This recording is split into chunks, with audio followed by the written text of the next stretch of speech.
तो देश का मिजाज सर्वे साफ कह रहा है कि मोदी सरकार के कामकाज से जनता संतुष्ट है और ये सब कुछ 390 दिन पहले के आसपास इस चुनाव के हो रहा है जो अगले साल लोकसभा चुनाव होने हैं।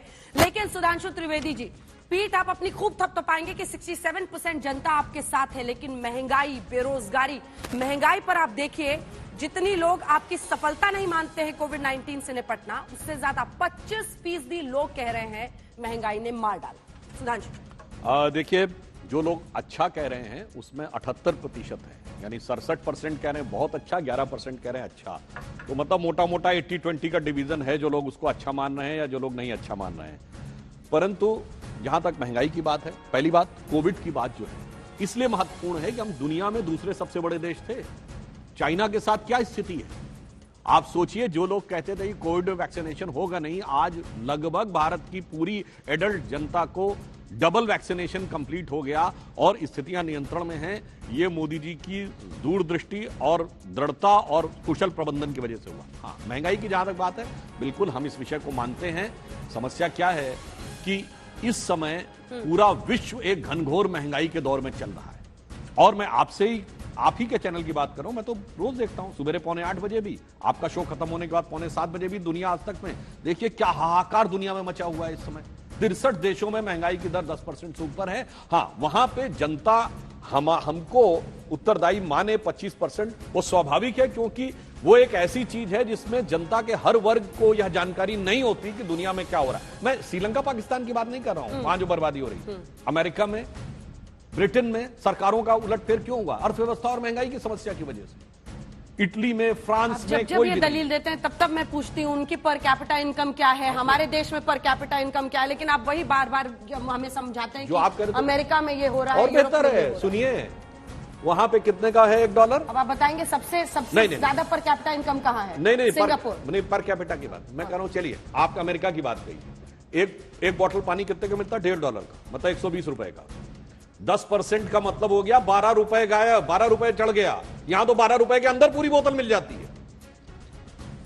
पेइंग पावर पैरिटी में हम दुनिया की तीसरी बड़ी अर्थव्यवस्था है। पेइंग पावर पैरिटी में तो ये हमारे ऊपर इसका इंपैक्ट कम है। अगर उस दौर में जाएंगे वहां तो बहुत भयानक स्थिति है। अब बताइए, जाड़े का दौर चल रहा है, ब्रिटेन में क्या कहा गया? We have hardly money either to eat और टू हीट। मतलब जाड़े में गर्मी रखनी है, वो चला लो या खाना खा लो, इतनी बुरी स्थिति है। तो उस कारण से हम इस समय वैश्विक विश्व है, कोई नहीं कह सकता कि विश्व का कोई प्रभाव आपके ऊपर नहीं पड़ेगा। उस कारण से प्रभाव पड़ा है। परंतु मैं यह भी कहूंगा, कुशलता के साथ आप देखें तो विगत कुछ महीनों में महंगाई की दर और बेरोजगारी की दर दोनों में नियंत्रण हुआ है। अगले 6 महीने में हम इस पर बेहतर तरीके से नियंत्रण प्राप्त कर लेंगे। तो ये जो आपको 25% नाराजगी है, यह भी उत्तरोत्तर समाप्त हो जाएगी। 2019 में प्रणव झा जी 19.49% लोगों ने आपके लिए देश में वोट किया था और लगभग उतने ही 18% कह रहे हैं वो मोदी सरकार से असंतुष्ट है। सवाल यह है कि 18% पर आप कैसे चुनौती दीजिएगा मोदी सरकार को? क्या कर लीजिएगा?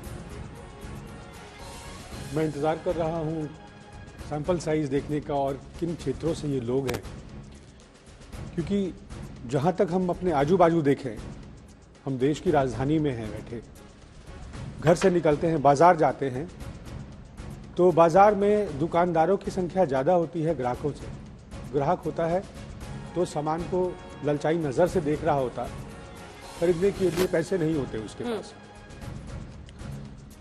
और हम सब जानते हैं कि पिछला 2 साल जो है खास करके एक आम आदमी के लिए बहुत मुश्किल रहा है, खास करके कोरोना की वजह से। उसके बावजूद जितनी दूरह स्थिति होनी चाहिए थी वो नहीं हुई, क्योंकि हमारी अर्थव्यवस्था इतनी बड़ी है, हमारा जनसंख्या इतना बड़ा है, हमारा बाजार इतना बड़ा है। ये इस देश की ताकत है।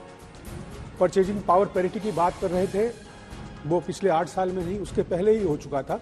उस पर हम तीसरी सबसे बड़ी अर्थव्यवस्था थे मनमोहन सिंह जी की समय में।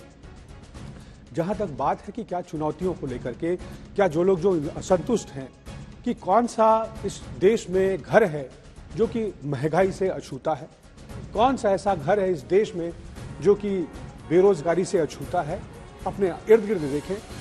एक सिंपल सा आंकड़ा हम लें कि इस देश में किसान जो खेती बाड़ी से जुड़े लोग हैं, 50% से ज्यादा परिवार है। उन परिवारों की आय क्या बढ़ी है पिछले 8 सालों में? घटी है। एक एक परिवार पर 75 हजार 20 रुपए का लेकिन सर कर्ज कह बढ़ा रहे, है। सुनिए ना सर, 25% कह रहे हैं महंगाई, लेकिन फिर भी जो असंतुष्ट है इस सरकार से वो 18% है। मैं तो आपसे सीधा ये पूछ रही हूं कि असंतुष्ट वो इस बात के बावजूद नहीं हो रहे हैं कि उनको महंगाई की मार झेलनी पड़ रही है। ये इसकी वजह क्या है? क्या लीडरशिप की क्रेडिबिलिटी में कमी है? आप देखिए कोविड-19 महामारी सबसे बड़ी उपलब्धि है बता रहे हैं, क्या मिसगाइडेड है आप? कोविड जैसे जब आप लोग बार बार थाली पीटना कहते हैं, जो दरअसल कोरोना वॉरियर्स की हौसला अफजाई के लिए बजाई जा रही थी। ये कहना गलत है। जनता के लिए सर्वोपरि होता है उसका मुद्दा, कि कौन उसके मुद्दों को तरजीह दे रहा है, हाँ। वो अपने मुद्दों से कितना प्रभावित है और वो अपने मुद्दों के लिए कितना समर्पित है। अगर उसके लिए बेरोजगारी सबसे बड़ा मुद्दा है तो बेरोजगारी के ऊपर वो वोट देगा। अगर उसे उसका मुद्दा है कि आर्थिक कुप्रबंधन है, अगर उसे उसमें असंतोष है कि जो देश में आर्थिक विषमता बढ़ी है, कि 3% लोगों के पास जो है 60% धन है, 64% और वो 3% जीएसटी देते हैं, बनिस्बत 3% लोगों 50% लोगों के पास सिर्फ 3% आय है और वो 64% जीएसटी देते हैं। तो ये विपक्ष की जिम्मेवारी है कि ये मुद्दा बनाएंगे, जो कि उत्तरोत्तर आप देख रहे हैं कि पिछले लगभग 3-4 महीने से जब विपक्ष पूरी तरह से, विपक्ष खास करके कांग्रेस पार्टी में अपनी बात कहूंगा, हाँ। कि हम सड़क पर हैं और हम जहां से गुजरे हैं वहां हम जनता को प्रभावित करने में सक्षम हुए हैं और उसका प्रभाव दिखेगा। उसका प्रभाव दिखा आपको अभी विगत चुनाव में हिमाचल प्रदेश में, उसका प्रभाव दिखा, आगे भी दिखेगा।